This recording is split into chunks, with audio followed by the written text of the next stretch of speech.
Hello നമസ്കാരം. Dhurandhar 2 the revenge ഇന്ന് കാലത്ത് കണ്ടു. 19th റിലീസായ സിനിമ. ഫസ്റ്റ് വീക്കെൻഡാണ്.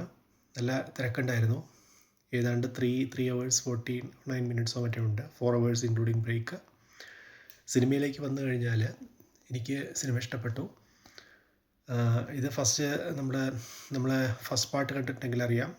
നമ്മുടെ രൺവീർ സിംഗ് ഒരു മിഷനുമായിട്ടൊരു സ്പൈ ആയിട്ട് പാകിസ്ഥാനിൽ നുഴഞ്ഞു കയറുന്നതും അവിടുത്തെ ഭീകരമായിട്ടുള്ള അറ്റാക്കും അവരുടെ ആ ഒരു ഹയറാർക്കി കാര്യങ്ങളെല്ലാം ബ്രേക്ക് ചെയ്യുന്നതും ഒക്കെയാണ്. അപ്പോൾ അയാളുടെ പാസ്റ്റിനെ പറ്റിയിട്ടുള്ള ആണ് ആദ്യം കാണിക്കുന്നത്. ഫസ്റ്റ് പാർട്ടിലെ പോലെ തന്നെ ഫസ്റ്റ് പാർട്ടിൽ എനിക്ക് തോന്നുന്നു ഒരു 10-14 ചാപ്റ്റേഴ്സ് ഉണ്ടായിരുന്നു. ഇതിനകത്ത് ഒരു 6-7 ചാപ്റ്ററാണ്. ഇതിൻ്റെ കുറച്ചുകൂടി ലെങ്തി ചാപ്റ്റേഴ്സാണ്.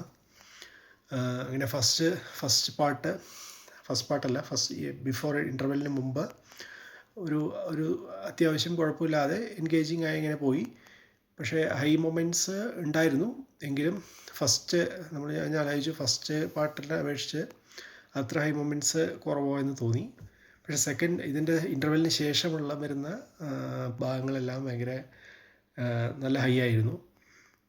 ഇതിനകത്ത് പ്രത്യേകിച്ച് എനിക്ക് മിസ്സായി തോന്നിയത് നമ്മുടെ അക്ഷയ് ഖന്നയുടെ വില്ലൻ റോള്. ഫസ്റ്റ് പാർട്ടിൽ നമ്മൾ കണ്ട വില്ലൻ റോള് അക്ഷയ് ഖന്ന മൊത്തം ആ ഒരു കംപ്ലീറ്റ് ഏകദേശം ഇൻ്റർവെല്ലിനോട് കൂടി നമ്മളുടെ ആ ഒരു കംപ്ലീറ്റ് ഷോ തന്നെ പുള്ളി അങ്ങ് കൊണ്ടുപോകുന്ന ആ ഒരു പ്രസൻസും എല്ലാം ഉണ്ടായിരുന്നു. പക്ഷേ ഈ പടത്തിലോട്ട് വരുമ്പം രൺവീർ സിംഗിനാണ് കൂടുതൽ ഇതുള്ളത്, സ്ക്രീൻ സ്പേസ് കൂടുതൽ. കൂടാതെ തന്നെ നമുക്ക് സഞ്ജയ് ദത്തുണ്ട്. സഞ്ജയ് ദത്തിൻ്റെ വില്ലൻ റോളാണെങ്കിൽ തന്നെ ഒരു കോമഡി, കുറച്ച് നെഗറ്റീവ് ടോക്സ് എല്ലാം കൂടിയുള്ള ഒരു ഡിഫറെൻ്റ് ആയിട്ടുള്ളൊരു വില്ലൻ അപ്രോച്ചാണ്. എങ്കിലും അത് നന്നായിട്ട് പോയിട്ടുണ്ട് പുള്ളി.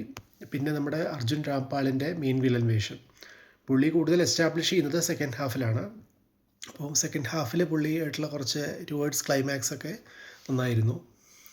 പിന്നെ ഇതിൽ ഫസ്റ്റ് പാർട്ടിനകത്ത് കുറച്ചുകൂടെ നന്നായിട്ട് എനിക്ക് തോന്നുന്നു ആ പ്രസൻറ്റേഷൻ, ഓരോ ലെയേഴ്സ് എടുത്ത് വെച്ചിരിക്കുന്നതും അതിൻ്റെ ഇടയ്ക്ക് ഒരുപാട് മാക്സിമം നമ്മുടെ ഈ റിമിക്സുകളൊക്കെ മിക്സ് ചെയ്തു. പക്ഷേ ഈ സെക്കൻഡ് പാർട്ട് കുറച്ചുകൂടെ സീരിയസ് ആണ്.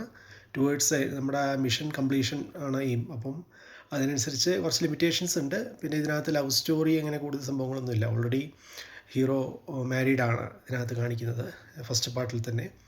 അപ്പോൾ അതിൻ്റെ ഒരു കണ്ടിന്യൂവേഷൻ. പിന്നെ അയാളുടെ പാസ്റ്റ് റിവീൽ ചെയ്യാൻ വരുന്ന സന്ദർഭങ്ങൾ അതെങ്ങനെ അയാൾ ഹാൻഡിൽ ചെയ്യുന്നു.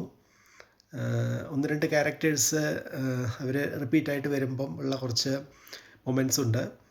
പിന്നെ ക്യാരക്ടർ ട്വിസ്റ്റുകൾ 1-2 ഉണ്ട്. ടുവേർഡ്സ് എൻഡ് മാധവൻ്റെ കുറച്ച് നല്ലൊരു പെർഫോമൻസസ് ടുവേർഡ്സ് എൻഡ് കുറച്ചുകൂടെ പുള്ളി നന്നായിട്ട് സ്കോർ ചെയ്യുന്നുണ്ട്. അങ്ങനെ മൊത്തത്തിൽ ഒരു കണ്ടിരിക്കാവുന്ന 4 മണിക്കൂർ ദൈർഘ്യമുള്ള ദുരന്തർ പാർട്ട് 2 ദ റിവെഞ്ച് എനിക്കിഷ്ടപ്പെട്ടു. നല്ല മേക്കിംഗ് എല്ലാം കൊണ്ടും, ബാക്ക്ഗ്രൗണ്ട് സ്കോറ്, ആക്ടിങ്. പിന്നെ ഇതിനകത്ത് ഒരുപാട് ബ്ലാസ്റ്റിംഗ് സീനുകളുണ്ട്. ബ്രൂട്ടൽ കില്ലിങ്, ബ്ലഡ്, തല വെട്ടിയെടുക്കുന്നത്, അങ്ങനെ മൊത്തം അലമ്പാണ്. എന്നാലും നമ്മൾ ഓരോ ഭാരതീയരും കണ്ടിരിക്കേണ്ട, നമ്മുടെ മറ്റേ തീവ്രവാദ ശക്തികൾക്കെതിരെ പോരാടുന്നതിന് പ്രചോദനമാവുന്ന രീതിയിൽ ഓരോ ഭാരതീയനും കണ്ടിരിക്കേണ്ട ചിത്രമാണ് Dhurandhar 2 the revenge. Thank you.